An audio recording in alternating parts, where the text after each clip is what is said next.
Good evening, all. Day 4, Episode 7 of Most Expected Topics for Prelims 2020. The 31st topic is Shifting Magnetic North Pole. The North Pole of the Earth is getting shifted.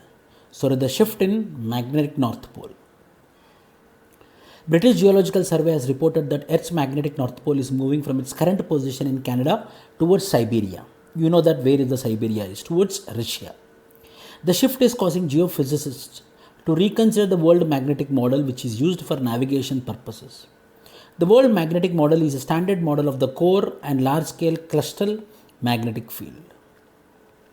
It is used extensively for navigation by the United Kingdom and the US for defense purposes. The NATO, North Atlantic Treaty Organization, and the International Hydrographic Organization. It is also used widely in civilian navigation and heading systems. So this navigation system is used by UK, USA, NATO, and International Hydrographic Organizations. The magnetic model, which is updated every 5 years and was supposed to be updated in 2020, but due to the unexpected shift, it has been preponed to January 30, 2019.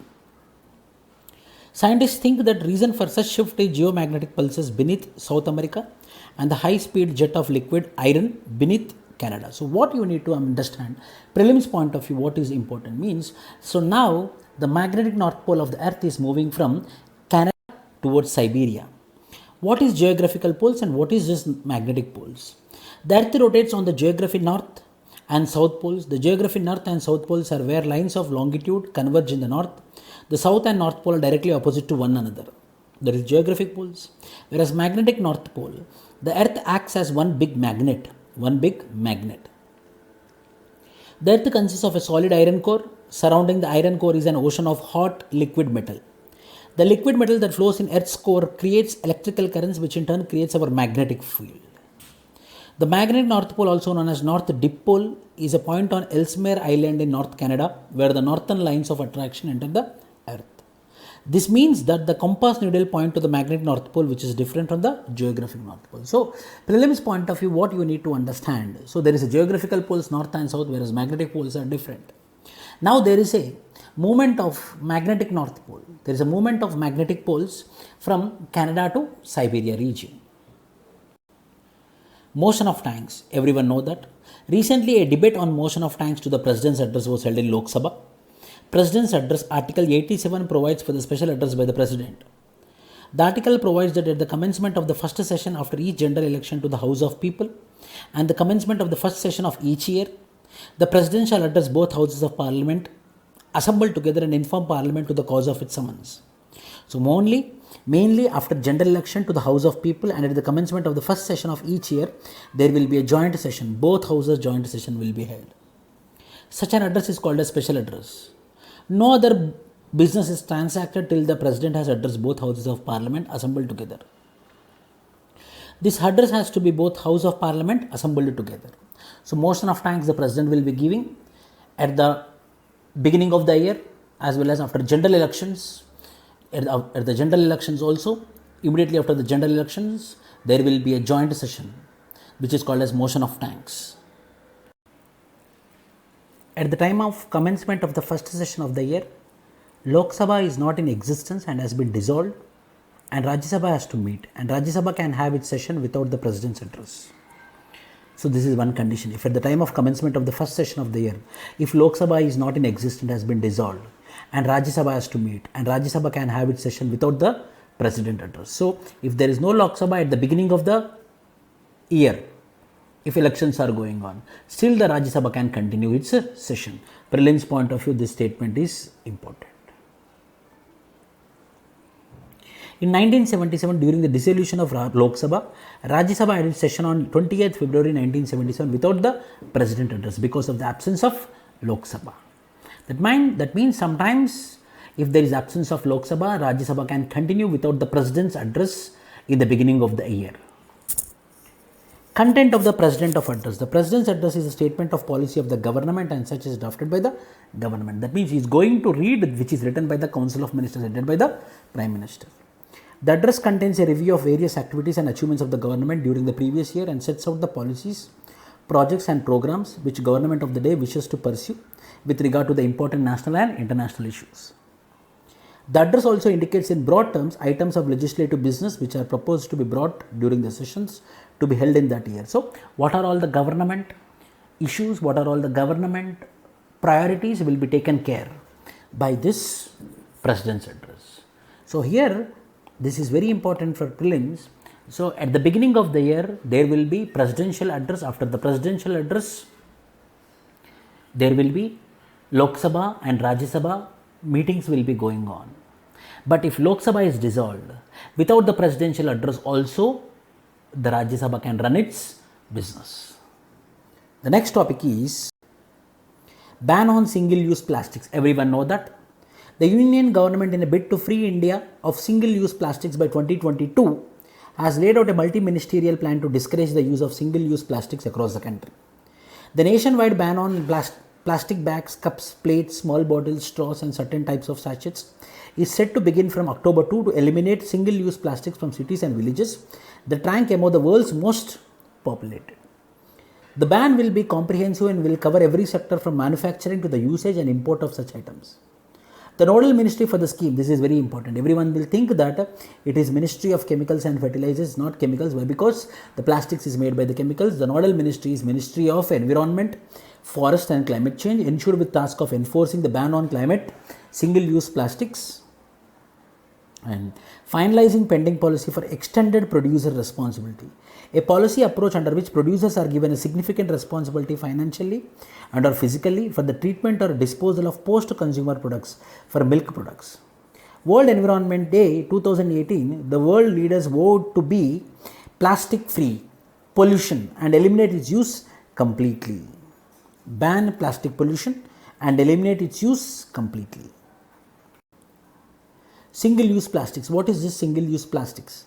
Single-use plastics or disposable plastics are used only once before they are thrown away or recycled, like plastic glasses which we drink. These items are things like plastic bags, straws, coffee, stirrers, soda and water bottles and most food packaging. The single-use plastic products also prevent the spread of infection.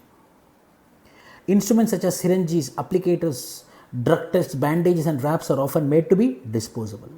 Also, single-use plastic products have been enlisted in the fight against food waste, keeping food and water fresher for longer and reducing the potential for contamination. However, there can be challenges when it comes to disposing of some single-use products. Petroleum-based plastic is not biodegradable and usually goes into landfill where it is buried or gets into the water and finds its way into the ocean where there will be marine pollution will take place. In the process of breaking down, it releases toxic chemicals, additives that were used to shape and harden the plastic, which make their way into our food and water supply. The ultimate goal is that all these products can be collected and converted into energy or recycled. So, single-use plastics are banned in India. The next topic is Operation Clean Air is the 34th topic. So, central government has launched a 5-year action plan with a tentative target of 20 to 30% reduction in concentrations of particulate matter 10 and particulate matter 2.5, the size, by 2024 with 2017 as the base year. That means that at the levels of 2017, we need to reduce these particulate matter 10 and particulate matter 2.5 by 20 to 30%. Unlike earlier initiatives which focused largely on the national capital region, there is a comprehensive pan-India air pollution abatement scheme for 1 or 2 cities. The plan includes 1 or 2 non-attainment cities, that means where there is huge population. I will tell you what is this non-attainment cities. I guess this non-attainment cities. What is non-attainment cities? What are non-attainment cities? I am expecting in prelims 2020. Across 23 states and union territories which were identified by Central Pollution Control Board on the basis of their ambient air quality data between 2011 and 2015. The non-attainment cities are those that have fallen short of the national ambient air quality standards for over 5 years. These non-attainment cities were marked by CPCB and were asked to implement 42 measures aimed at mitigating air pollution as part of National Clean Air Program. So, who are fallen short of national ambient air quality standards, those particular cities are called as non-attainment cities, which are fallen short of non-national ambient air quality standards. Those particular cities are called as non-attainment cities. These particular cities will be targeted under this Operation Clean Air. As part of the program, the center also plans to scale up the air quality monitoring network across India. At least 4,000 monitors are needed across the country instead of the existing 101 real-time air quality monitors. Air pollution by 2024 with the baseline of 2017, mainly particulate matter 10 and particulate matter 2.5 under Operation Clean Air. Operation Clean Air is envisaged to reduce the air pollution in the country. That means there is a requirement of air quality standards, monitoring systems. The plan proposes 3-tier systems. Number 1 is real-time physical data collection, data archiving, and an action trigger system in all 1 or 2 cities. Besides extensive plantation plans, research on clean technologies, landscaping of major arterial roads, and stringent industrial standards. It also proposes state-level plans of e-mobility in the two-wheeler sector, rapid augmentation of charging infrastructure, electronic mobility, battery, which will run through battery, boosting public charging infrastructure, stringent implementation of Bharat Stage 6 norms, boosting public transportation system, and adoption of third-party audits for polluting industries. The states have been kept in the loop for implementation, and global multilateral agencies brought in for technical support. The ministry will periodically review the progress of these components on the basis of appropriate indicators, which will be evolved. However, it is not binding on the state government as it is not a legal document. It will be operationalized through intersectoral groups, which include the ministries of road transport and highways, petroleum and natural gas, renewable energy, and urban affairs, among others. So, there is the target to reduce the air pollution by reducing the particulate matter 10 and particulate matter 2.5 under Operation Clean Air. The next topic is economically weaker sections reservations. The government has introduced a 10% economically weaker section reservations for general category candidates based upon their economical criteria. This is for all those candidates who are covered under any reservations, such as this is for all those candidates who are not covered. This is for you, not covered under any reservation such as OBC, SC, ST, and except PH and ex-serviceman category, and belongs to economically backward sections of the country. So, mainly who are not covered under any reservations, not covered under any reservations. Who is eligible to claim economically weaker sections quota? The government has laid down certain eligibility conditions for candidate to be able to claim reservations under this new category, economically weaker sections. You will have to satisfy all the conditions mentioned below. For you should be a general candidate not covered under SC, ST, OBC. Your family's gross annual income should be annual income should be below 8 lakhs. This includes income from all sources such as agriculture, salary, business, etc. for the financial year.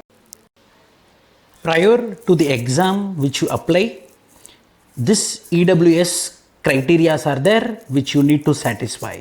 Those are: